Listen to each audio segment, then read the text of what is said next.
नमस्कार, मेरा नाम आनंद मिश्रा है और आप देख रहे हैं न्यूज़ीफाई। फ्री वीज पर बहस अब धीरे धीरे बड़ी होती जा रही है। जब से प्रधानमंत्री ने फ्री वीज को लेकर अपने बयान में इसे देश के लिए घातक बताया है, तब से दूसरे विपक्षी दल इसके फायदे बता रहे हैं। तो क्या बंद होगी फ्री बिजली और वाईफाई जैसी स्कीम? क्या बंद होगा महिलाओं का फ्री बस सफर? सुप्रीम कोर्ट फ्री वीज के मुद्दे पर जल्द ही कोई बड़ा फैसला सुना सकता है। दरअसल भारत में फ्री वीज या फ्री स्कीम्स को लेकर पिछले कुछ दिनों से घमासान मचा हुआ है। केंद्र राज्यों से फ्री वीज पर लगाम लगाने की अपील कर रहा है। वहीं दिल्ली की सत्ताधारी आम आदमी पार्टी, तमिलनाडु की डीएमके और आंध्र प्रदेश की वाईएसआर कांग्रेस पार्टी फ्री वीज मुद्दे पर सुप्रीम कोर्ट में केंद्र को चुनौतियां दे रही हैं। तो चलिए जानते हैं कहां से शुरू हुआ ये पूरा मामला।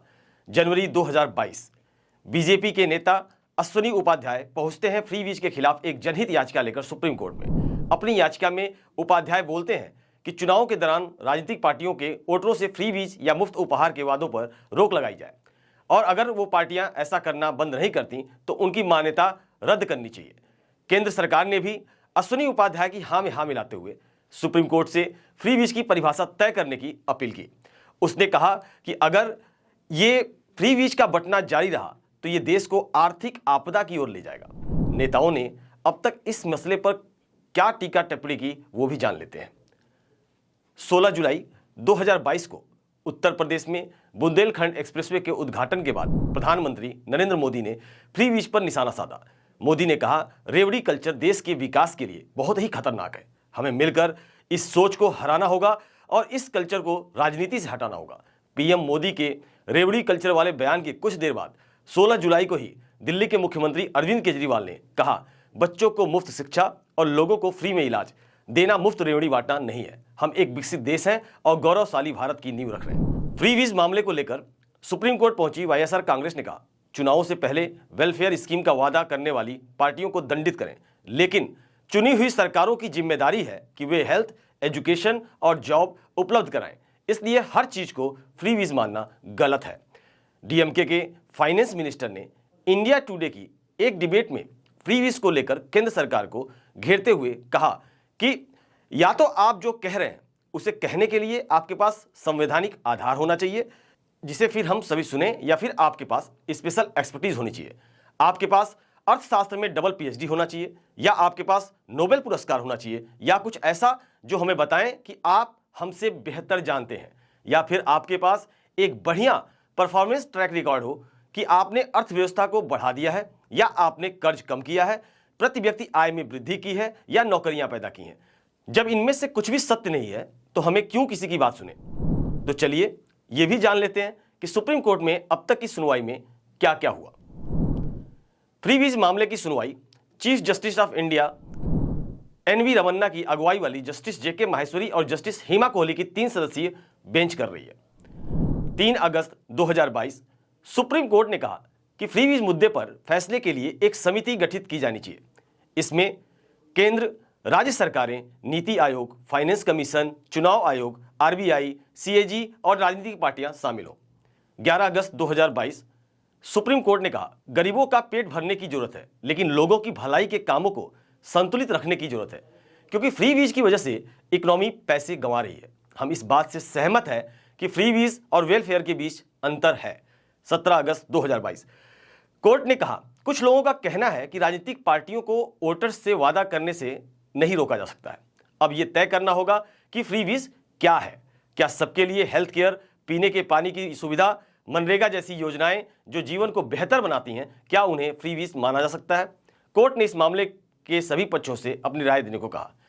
23 अगस्त 2022 सुप्रीम कोर्ट ने इस मामले में सुनवाई करते हुए कहा कि हमें देखना होगा कि क्या फ्री वीज है और क्या वेलफेयर स्कीम है, और सुप्रीम कोर्ट के सीनियर एडवोकेट कपिल सिब्बल से इस मामले में सलाह देने के लिए बुलाया। भारत के चुनाव आयोग के अनुसार फ्री वीज की कोई स्पष्ट कानूनी परिभाषा नहीं है। प्राकृतिक आपदा या महामारी के दौरान जीवन रक्षक दवाएं, खाना या पैसा मुहैया कराने से लोगों की जान बच सकती है, लेकिन आम दिनों में अगर ये दे दिए जाएं तो इन्हें फ्री वीज कहा जाएगा। रिजर्व बैंक ऑफ इंडिया के मुताबिक फ्री वीज की स्पष्ट परिभाषा नहीं है, लेकिन public distribution system, national job guarantee scheme और सरकार की ओर से दी जाने वाली एजुकेशन और ऐसी हेल्थ जैसी स्कीम पर खर्च या ऐसी सोशल वेलफेयर स्कीम जिनका गहरे आर्थिक फायदे हों, वह फ्री वीज नहीं है। आरबीआई के अनुसार मुफ्त बिजली, मुफ्त पानी, मुफ्त पब्लिक ट्रांसपोर्ट, बकाया बिल और लोन माफी, किसान लोन माफी जैसे फायदे फ्रीबीज में आते हैं। आरबीआई के मुताबिक ये योजनाएं जिनसे क्रेडिट कल्चर कमजोर होता है, सब्सिडी की वजह से कीमतें बिगड़ती हैं, प्राइवेट इन्वेस्टमेंट में गिरावटें आती हैं और लेबर फोर्स भागीदारी में गिरावट आती है, वे फ्रीबीज होती हैं। कुछ लोगों की राय के अनुसार फ्रीबीज का वास्तविक मतलब इस पर निर्भर करता है कि यह सवाल किससे, कहां और कब पूछा जा रहा है।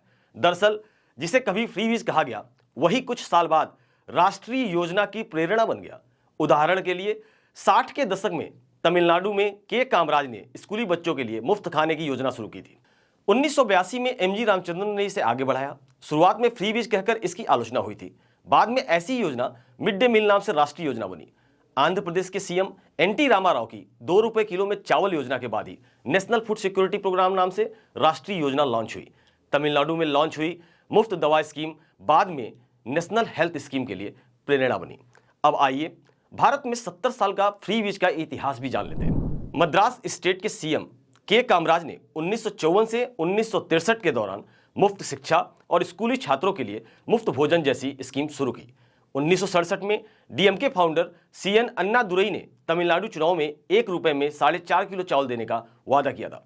1982 में एमजी रामचंद्रन ने के कामराज की तरह ही तमिलनाडु में स्कूली बच्चों को मुफ्त भोजन की योजना लागू की थी। 1980 आते आते आंध्र प्रदेश के सीएम एनटी रामाराव ने 2 रुपए किलो चावल देने की योजना लागू की थी। 1990 में तमिलनाडु में एआईएडीएमके नेता जे जयललिता मुफ्त साड़ी, प्रेशर कुकर, टेलीविजन और वॉशिंग मशीन देने जैसे वायदे किए थे। 1990 में ही पंजाब में अकाली दल सरकार ने सबसे पहले मुफ्त बिजली देनी शुरू की। 2006 के विधानसभा चुनाव में तमिलनाडु में डीएमके ने भी वोटर्स को कलर टेलीविजन देने का वादा किया था। तमिलनाडु के चुनाव में पार्टियां गैस स्टोव, कैश, जमीन और मैटरनिटी सहायता तक देने के वायदे करती रही हैं। 2012 उत्तर प्रदेश समाजवादी पार्टी ने फ्री साइकिल और फ्री लैपटॉप दिए थे, जिसको आगे चलकर बीजेपी सरकार में योगी आदित्यनाथ ने भी फ्री लैपटॉप देना जारी रखा। 2015 में आम आदमी पार्टी लोगों को मुफ्त बिजली, मुफ्त पानी देना शुरू किया और उसके बाद 2022 में आम आदमी पार्टी ने ही पंजाब में मुफ्त बिजली और हर महिला के लिए 1000 रुपए महीना देने का वायदा किया, जिसमें मुफ्त बिजली जुलाई से देनी शुरू भी कर दी। अप्रैल 2022 में हिमाचल प्रदेश की बीजेपी सरकार ने फ्री बिजली और फ्री पानी की योजना लागू की। गुजरात में भी बीजेपी सरकार ने हाल में 4000 गांवों के लिए मुफ्त वाईफाई देने का वादा किया है। उसकी कड़ी में भी आम आदमी पार्टी ने गुजरात में दिल्ली की तर्ज पर फ्री शिक्षा, फ्री बिजली, फ्री पानी और हर महिला के लिए 1000 रुपये महीना देने का वादा किया है। अब आगे क्या? मामला सुप्रीम कोर्ट में है और सुप्रीम कोर्ट ने सभी राजनीतिक दलों की बैठक बुला इस मुद्दे पर सहमति बनाने के लिए केंद्र सरकार से कहा है और तब तक मामले की सुनवाई जारी है। इस मुद्दे पर आप दर्शकों की क्या राय है, कमेंट बॉक्स में लिखकर हमें जरूर बताएं।